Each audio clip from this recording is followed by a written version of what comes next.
Kamusta kayo dyan mga bro? Balik tayo sa ating channel kung saan binabalita natin ang mga pinakabagong kaganapan sa mundo ng militar. At ngayon, may cool news tayo para sa inyo. Isang malalim na hinga lang muna dahil ang ating Philippine Air Force ay magpapakilala ng bagong miyembro ng kanilang flota.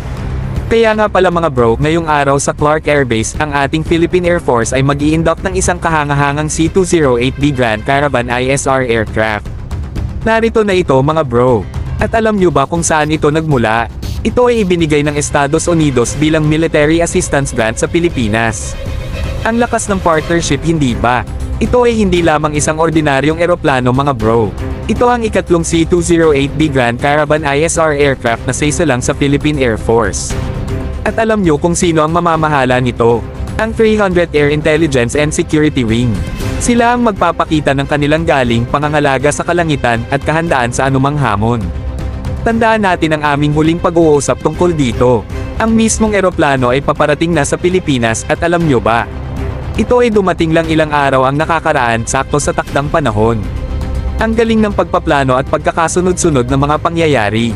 Ngayon, magbigay tayo ng kaunting pagpapahalaga sa kahalagahan ng okusyong ito. Ang pagdagdag ng C-208B Grand Caravan ISR aircraft ay hindi lamang nagpapabuti sa kakayahan ng ating Philippine Air Force, kundi nagpapalakas din sa ating ugnayan sa Estados Unidos. Ito'y sagisag ng tiwala, pagkakaibigan, at sama-samang pagsisikap para sa kapayapaan at seguridad. Isipin natin ang epekto ng eroplanong ito mga bro. Ito ang magpapabago ng laro. Ang pagkakaroon ng advanced na intelligence, surveillance, at reconnaissance capabilities ay magbibigay ng mahalagang impormasyon at kamalayan sa ating mga sundalo. Parang may mga mata tayo sa langit. Kaya't magbigay tayo ng malalim na pasasalamat sa ating mga kaibigan sa Estados Unidos sa kanilang walang sawang suporta.